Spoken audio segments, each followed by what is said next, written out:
Okay, hey, welcome back everybody. So this is lecture number 5. Can you believe it's 5 already?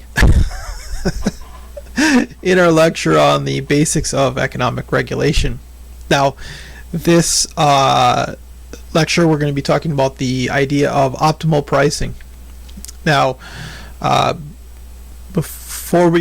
it's easy to get lost in this, right? It's easy to get lost in understanding what we're doing and why we're doing this. Okay, now if you remember your sort of first year in microeconomics, you remember that competitive markets produce a certain price, and that price is reflective of both the average cost and the marginal cost of producing those items, and that, of course, the marginal cost is equal to the minimum of the average cost. So that is a very convenient outcome because it sort of solves a lot of problems, makes a lot of problems sort of go away.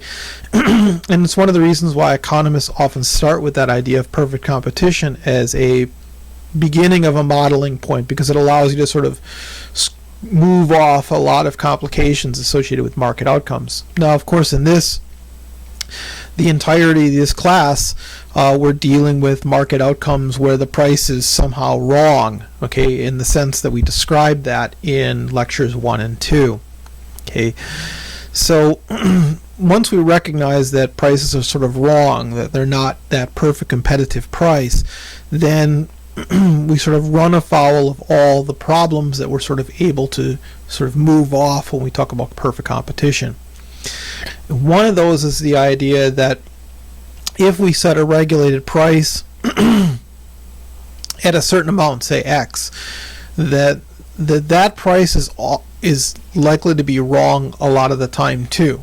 Okay, so we're going to talk about how we begin to think about dealing with that now. Okay. So let's say that we have a natural monopoly, as we talk about over here, okay, that produces multiple products, and those products face different demand curves. Okay, maybe one is more elastic than the other. Who knows? Doesn't really matter. Just suffice to say that they're different. Okay. Furthermore, let us say that the cost structure of this industry, so the cost to produce both those products, right? Let's call product 1 or product 2, or maybe product X and product Y, looks something like this. That is to say, if we're producing where average cost is minimal, which would be the case in a perfect competitive output, we produce Q prime amount of output. And if we were to have a second firm producing, right, okay, of course, the minimal cost output would occur at 2Q prime. Now, before we go any further, we should talk a little bit about kind of what's going on here and why this may be. Well, we should think a little bit about average cost functions and why they generally take on this sort of bowl-shaped shape. The reason why they decline, of course, you'll all recall, is that early stages firms are offsetting fixed costs. So we think about running a business, right? You got to start up, you got to build a factory or rent a factory. You got to put in machinery.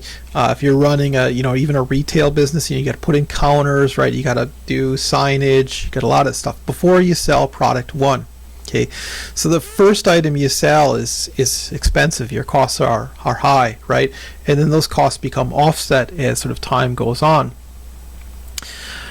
And then, of course, at some point we face these sort of increasing costs again as we're forced to utilize less and less effective factors of production. So, for example, we've hired all the people that are good at doing our thing, and so now we've got to start hiring people that aren't so good, and so they increase our costs. Okay, so that's sort of the reason for those shapes. Okay, so what are we dealing with here? We're dealing with the problem of fixed costs, right? And sort of trying to understand in our regulatory problem how we deal with fixed costs.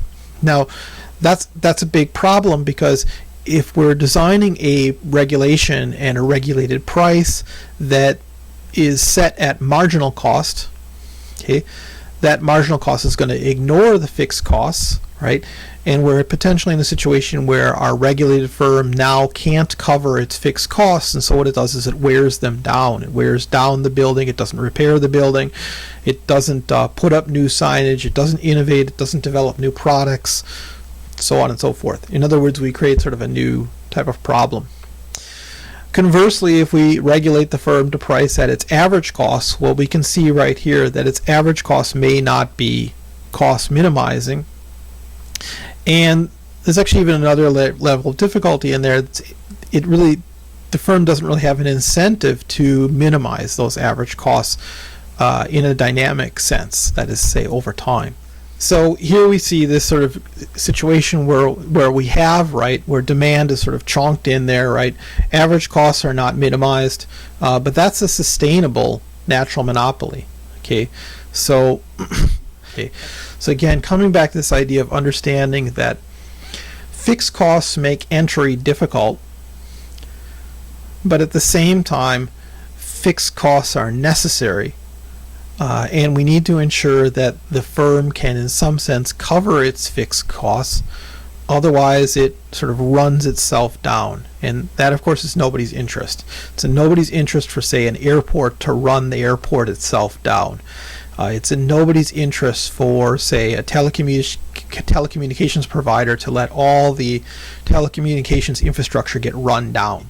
Given that, sort of we can't set sort of one price, right? There's no sort of, if we set it at marginal cost, which is where a competitive market would produce, right? So that's sort of regulated price. Then we have this sort of problem of incentivizing sort of running down infrastructure.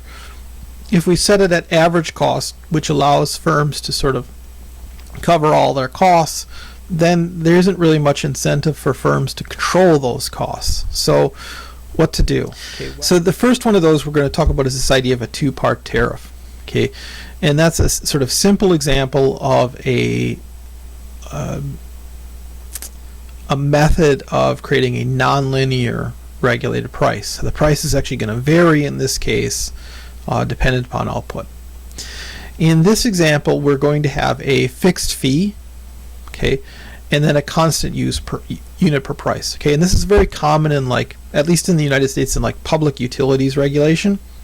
So we'll allow like the electricity firm or the telephone service provider to charge everybody a flat fee, $30 a month or whatever like this. Okay, and then we're also going to allow them to charge a constant per unit price. So if it's power, maybe every kilowatt hour of electricity provided, they get to charge a certain amount. Okay. If it's telephone service, maybe simpler, maybe every call you make, you get charged a certain amount, or every minute that you use, you get charged a certain amount.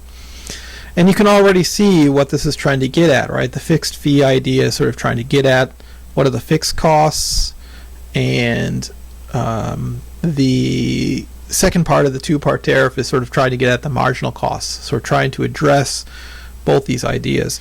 So here we have total expenditure on the vertical axis, and here we have calls per month on the horizontal axis. And so what we're going to do is we're going to allow for a fixed fee of $5. So before you make any calls at all, we're going to charge $5. And the idea of that $5 fee, again, would in theory be to sort of cover the fixed costs of providing telephone lines and so on and so forth. Okay, and then from 0 to 100 calls, we're going to allow the regulated price to charge 10 cents per call. Okay, so that we get something like this. So up to 100 calls, 10 cents per call. You could figure that what else, 10, so on and so forth. Okay, so this would be what? This would be 15, right? It's 5 plus 10. Okay, and then from 100 to 200 calls, right, we're going to allow a charge of 5 cents. Okay, 5 cents. Okay, so this, of course, would be the first 100 calls is getting charged 10 cents. The second 100 calls is getting charged 5 cents. The flat fee is $5. So for 200 calls, the total bill would be 20. Okay, for 200 calls. And then finally, anything greater than 200 calls, we're just going to say, well, that's no charge, no additional charge beyond that. So the max bill sort of is $20. And so when we put it all together, we get this sort of combined function that sort of notches down like this, reflecting what we're attempting to do. You can see here is if you sort of invert this, it starts to look like a cost function, right? So we're attempting to sort of capture both the fixed costs of operation and the marginal costs of operation. Let us say that we have a situation where a firm is providing multiple products, right? So we have a firm that produces different products in different markets, but it's still a natural monopoly, and it faces different demands for those products. Okay, and so we might have an example here of, again, like a telephone company that provides both telephone service, but then also it provides internet, which of course is extremely common, and it may also provide television and so on and so forth. And of course those different services have different price elasticities of demand. So how do we regulate that firm to sort of ensure that the price is right, or at least as close to right as possible? Starting off with right here, price, marginal cost. Okay, so this is the I service, right? And the price. Okay, R is a constant. E is the absolute value of the price elasticity of the I service. Okay, again, we'll come back to this one in a little bit. Okay, so to illustrate how this works, right? Consider this market on the left. So we've got a Y product here, an X product. If you want to think of this as sort of like telephone service and internet service being provided by a single natural monopolist provider, that'll work just fine. Okay, now if we were sort of look at the marginal cost, right? So the marginal cost of production of these two of these things, let's just say that the marginal cost for producing both of these items is 20, right? So it doesn't matter whether it's telephone service or it's internet, because in terms of like what you're running the line, you're making sure that it continues to work, right? It's $20, right, for both of them. It doesn't matter. So even though they've got different elasticities of demand, cost is, let's just say it's 20, right? Okay, so in that case, the marginal cost price would be H, or 20, and 80 units of each would be provided. Okay, if we allow these firms to fully cover their costs, however, and so we price at average cost. Let us say that the average cost, it can be reflected by D and J. Okay, if we produce at average cost, then what we're going to have is we're going to have a couple deadweight losses in this market. Okay, this deadweight loss will be this triangular area here. Okay, and this deadweight loss will be this triangular area here. Now, applying a Ramsey pricing rule, that is to say, the formula we just saw on the previous page, where we're pricing based upon elasticity of demand, what we get is a sort of situation like this. So what we're going to do is, of course, the price, the competitive price would be the same, right? So V is H, 20 and 80, 20 and 80 is the same, right? But what we're going to do now is price based upon the elasticity of demand using the formula that we saw on the previous slide.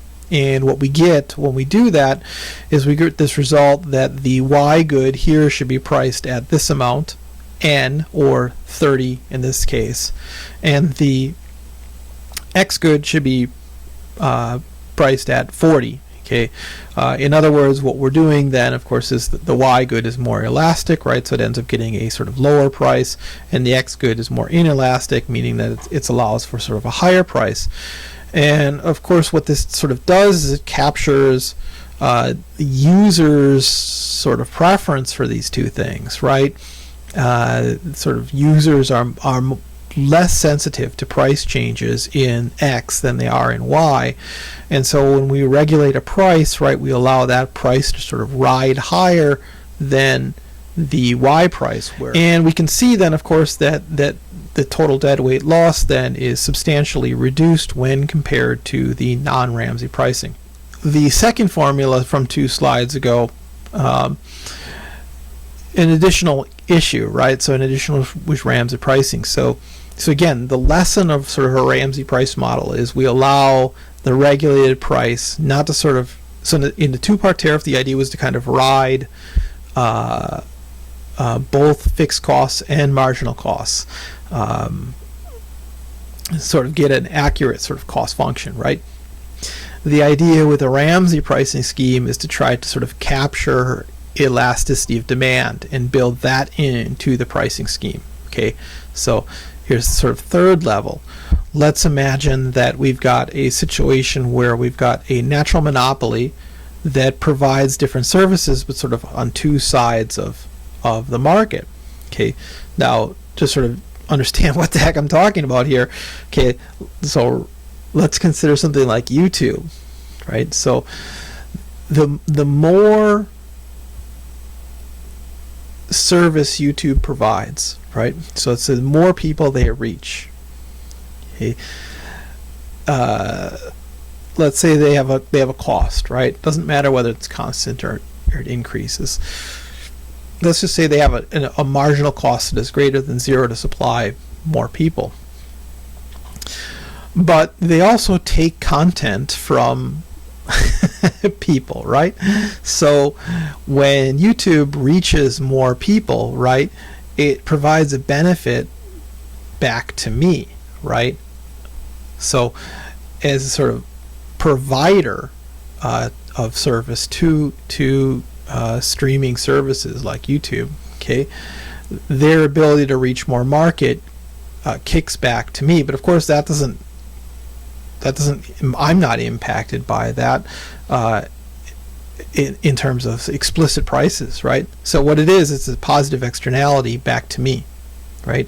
So if we have a situation where you have a natural monopoly that when it provides additional service, it provides some kind of positive externality outside of that market, okay, then our Ramsey pricing rule on its own is going to be incorrect. And so there, if we can understand what that positive externality is there, we can capture it in our rule in this term V, okay, where V is this positive externality to other markets, the negative I market. So I is the market in question, right? Negative I is the other markets. And so what we're going to do is we're going to allow for that positive externality to be incorporated into our pricing rule. Okay. Now, time of use pricing. Okay, again, keeping in mind that all of these are sort of working around this problem that sort of the correct price isn't necessarily that simple. In this case, we have so the example we're going to use here is the electricity supply, right? And that it's, the demand for electricity is different at different times of the day. So depending on what type of thing we're looking at, it might be at night it's very high, or it might be during daytime when everybody's working it's very high, but that the demand sort of shifts throughout the time of day. Similarly, so if we're looking at alternative applications, it could be seasonal, right? Or it could be monthly or weekly, whatever. So we've got a continuum of time, and that demand sort of continually rotates somehow, or oscillates would be a better word, oscillates based upon that sort of time element. Okay, so here we can see sort of a formalization of that idea. Here we have the idea that if we have a sort of single regulated price, P star, and we have short-run marginal costs that sort of look like this, right? And then we have two demands, a sort of peak demand and then an off-peak demand.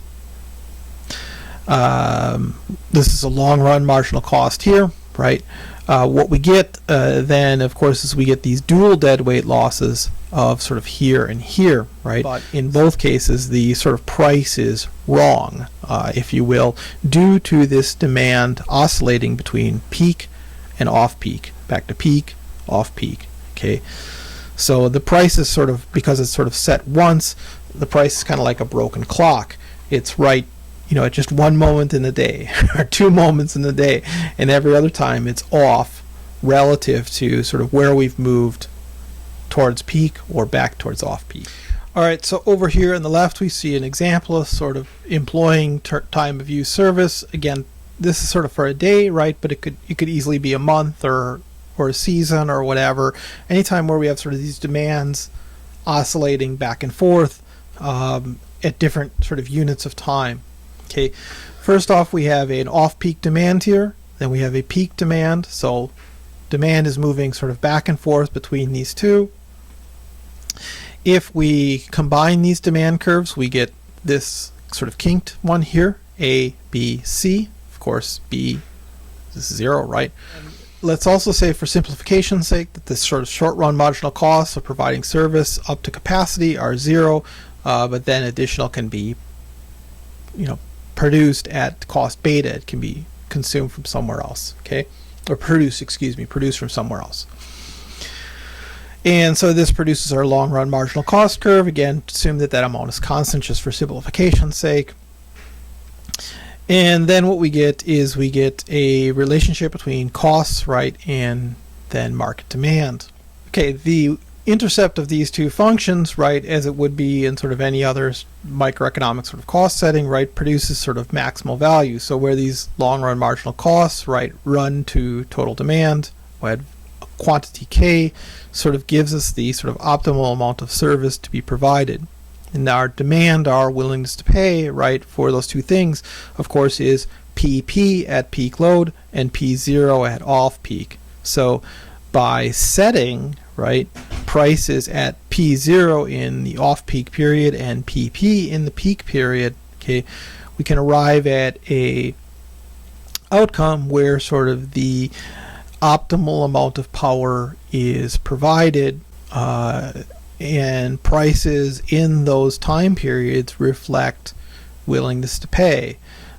So in other words, what we've done is we've more or less eliminated those deadweight losses we saw on the earlier slide by allowing the price to adjust with relative demand, right? So in a practical setting, this might look something like this. We might allow, we might require a producer to demonstrate this sort of oscillating demand. So we might require our natural monopolist to, if they're going to make an argument for something like this, we would say, okay, well, show us the pattern of demand, show us that it oscillates, right? And then we may sort of take a look at the peak and trough of that, and then allow prices to adjust according to the peak and trough, sort of optimizing for the peak demand and then also optimizing for the trough demand, rather than trying to set it sort of in the middle, one single price.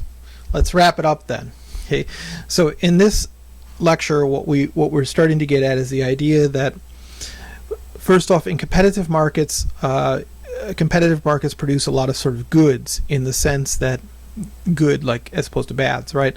Produce a lot of goods in the sense that they, firms cost minimize, their average costs are covered and minimized, their average costs are equal to their marginal costs, right? If demand adjusts, then prices adjust accordingly, and if that requires firms to enter, then they do, and so on. And if they need to leave, they leave, right? But when we're regulating prices, right, the idea that we can sort of pick that price that would be the competitive price and sort of fix it there isn't very realistic, because it doesn't allow for sort of all the dynamics of a competitive industry, nor does it allow for the variations in industry cost structure across scale or scope of operations. And so what we need to do is sort of think in a more sophisticated manner about how we might allow prices to adjust for those various dynamic factors. And we looked at a handful of ways in which we might do that. The first, two-part tariffs, where we're in a very basic manner trying to allow prices to incorporate fixed costs as well as marginal costs. Then we looked at Ramsey pricing, which allows us to sort of incorporate the idea that firms might have different types of demands that they face across the markets that they operate in, and to price accordingly based upon the elasticity of demand. We then talked a little bit about adding the complication of externalities into that idea. Then third, we talked a little bit about the idea that if you have a situation where maybe demand oscillates, right, and in sum, what we want to do is we want to think about the various dynamic issues that come into play in competitive markets, as well as the scale and scope issues that come into play in competitive markets, and think carefully about how we are going to reenact those, if you will, in regulated markets. That's enough for this time. We'll see you again next time. Take care, everybody. Bye.